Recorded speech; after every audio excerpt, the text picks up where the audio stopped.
I'm very honored to be here with you today and delighted to be here as a fiction writer, but I'm not going to talk directly about writing fiction.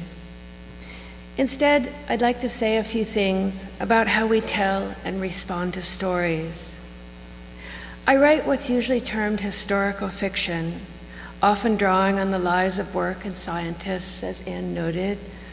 So if you'll bear with me for a bit, I'm going to tell you a story about Oliver Lodge, a British physicist born in 1851 and prominent during the last decades of the 19th century. Over a career that spanned more than 50 years, Maxwell to Schrödinger, electromagnetism to quantum mechanics, Lodge contributed significantly to studies of lightning, radio waves, electrical theory, and more.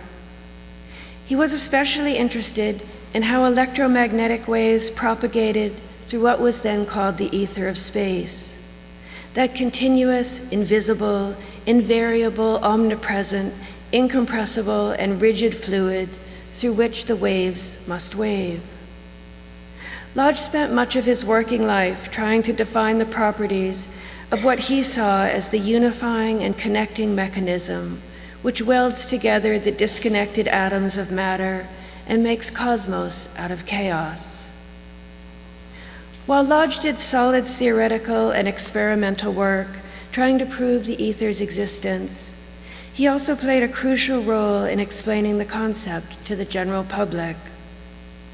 A gifted scientific writer and one of the age's best-known popular lecturers, think of him as someone like Brian Greene. He summarized his investigations in 1909 in a clear and compact book for lay readers.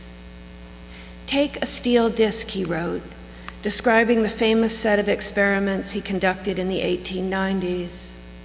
Or rather, a couple of large steel discs, a yard in diameter, clamped together with a space between.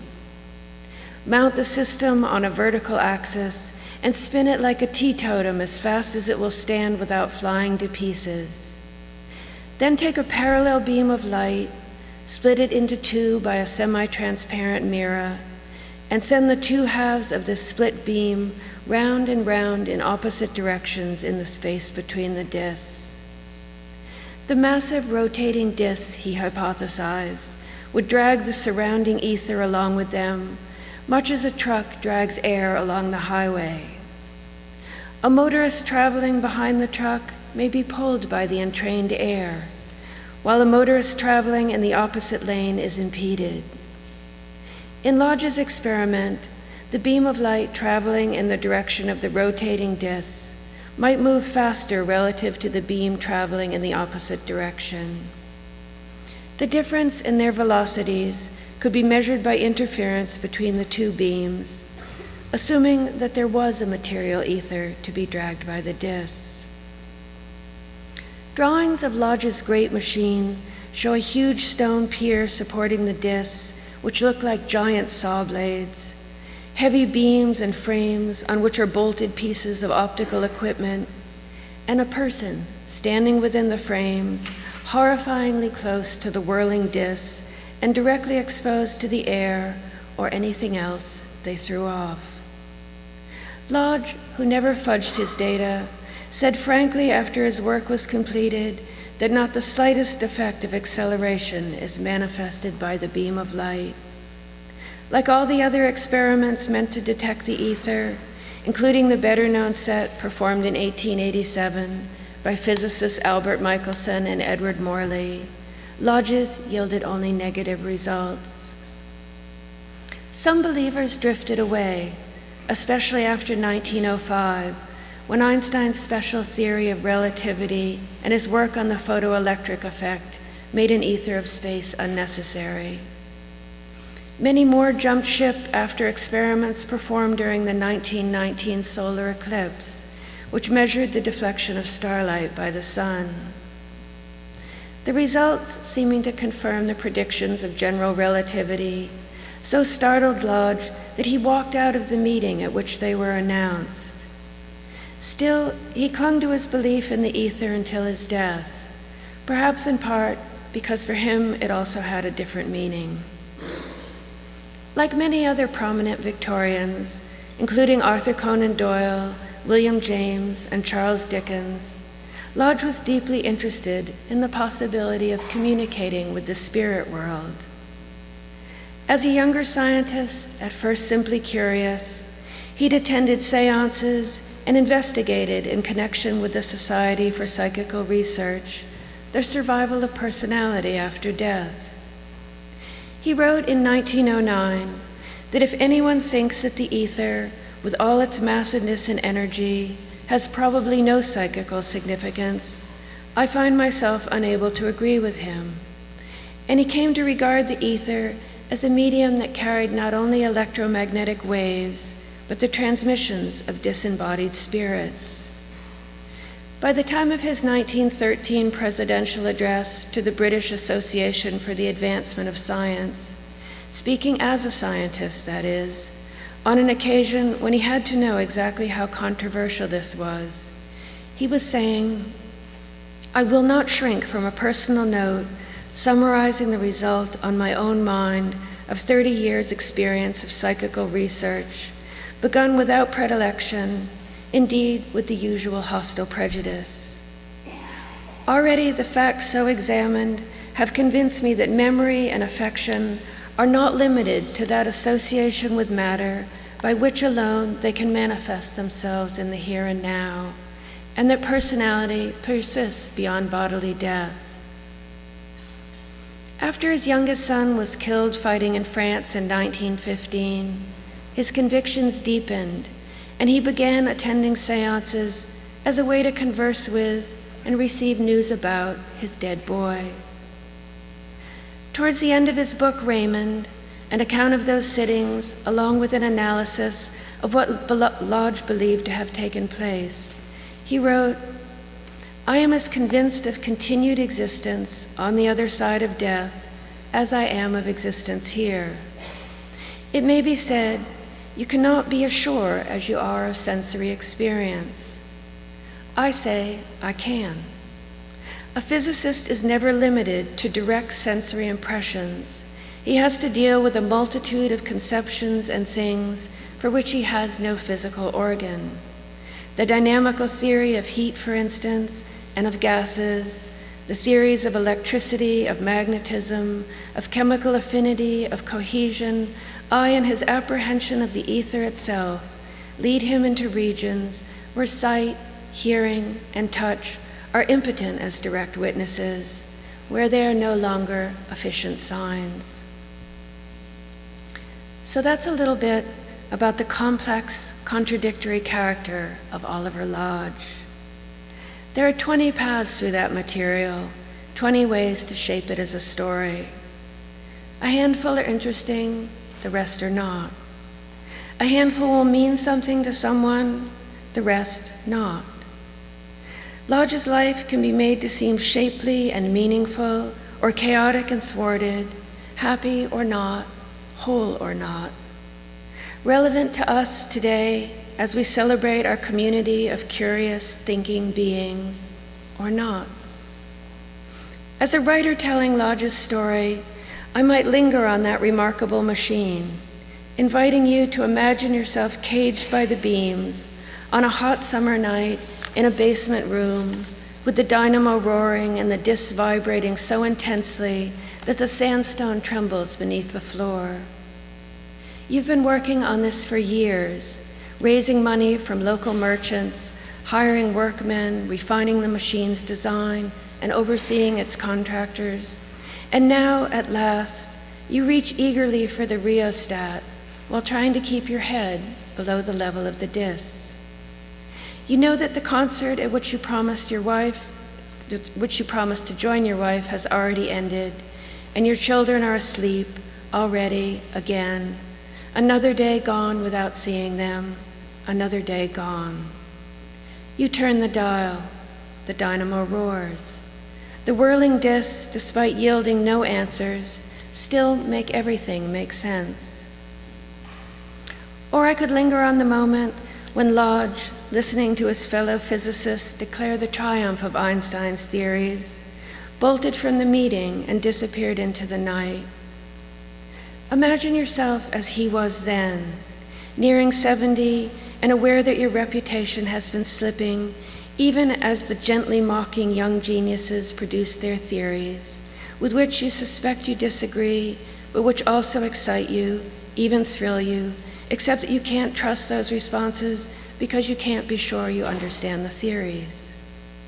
Baffled, you slip out the back door, knowing even as you step into the street that you'll have to find some excuse for this, some story to cover the action you didn't quite mean to make.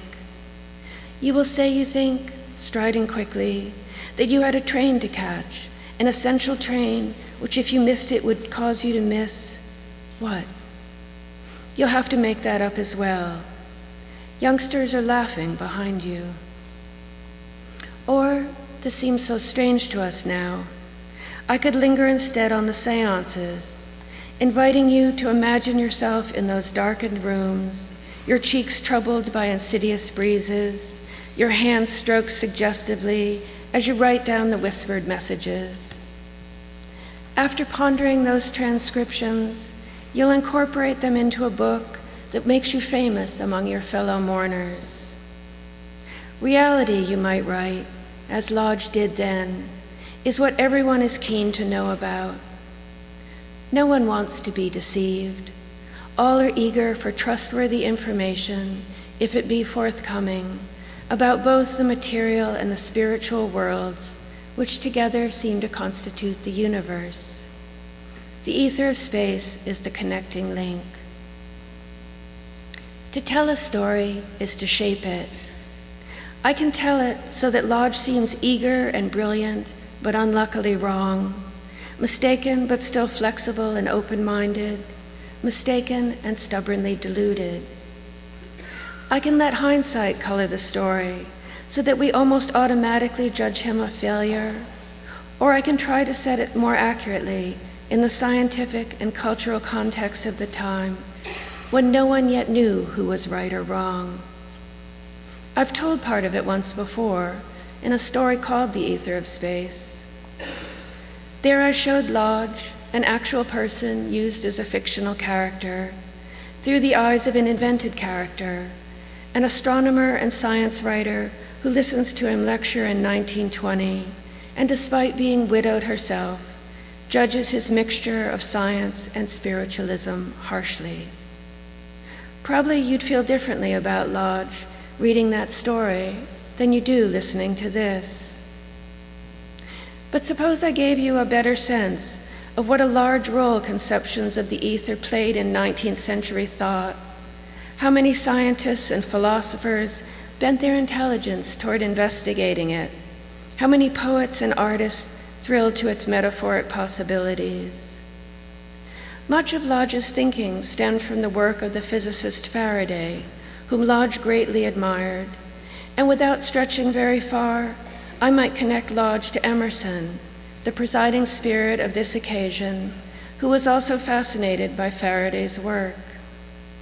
Faraday's 1831 discovery of electromagnetic induction and his conclusions that electricity and magnetism are transmitted as lines of force in a space-filling ether, and that matter itself is essentially electrical, induced such excitement in Emerson that the images sparked in his work. A decade after Faraday's discovery, Emerson wrote, in compensation, "Polarity, or action and reaction, we meet in every part of nature. In the undulations of fluids and of sound, in the centrifugal and centripetal gravity, in electricity, galvanism, and chemical affinity. Superinduced magnetism at one end of a needle, the opposite magnetism takes place at the other end. If the south attracts, the north repels. To empty here, you must condense there." If Emerson brought back such figures from his study of electromagnetism, does that change the way we respond to Lodge's vivid metaphors relating matter, energy, and spirit? I imposed one set of meanings on Lodge's life by what I chose to tell you and how I did the telling. Other sets are imposed not only by the science itself, but by the history of the science, the culture in which Lodge was embedded, and the history of that culture. You don't need all of a writer's tools to understand how and why you were steered through that story, but you need a few, including an ear attuned to Lodge's seductive rhetoric, which persuades even when he's wrong. A little acquaintance with science helps too, at least enough to give you some working vocabulary and to subdue the fear of looking up material for yourself. Helpful as well is some knowledge of history, especially the slaughter of the Great War, and a modest understanding of how evidence is weighed as history gets written. Context, then. Those of you being honored today for your scholarly achievements already know how arbitrarily academic subjects are divided and how deeply blended all real knowledge about the world is. The connecting link Lodge defined as the ether of space might be a useful metaphor for the continuous field of shared knowledge undulating across space and time that binds us all together and is the kind of context a liberal arts education is meant to give you.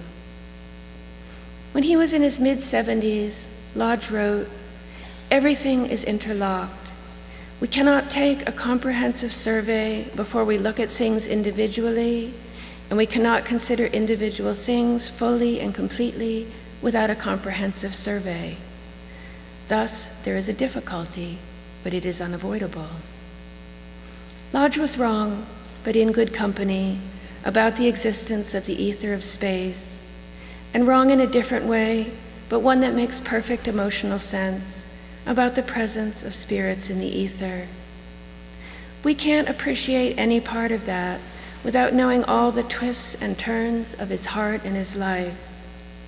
We can't grasp his work, as you can't grasp the full meaning of the paths you'll take next, without embracing all the complexity and contradictions, the art, the science, the history, the feelings. I hope you'll delight in the pure joy and depth of all you have yet to investigate and feel, and congratulations on all you've already achieved. Thank you.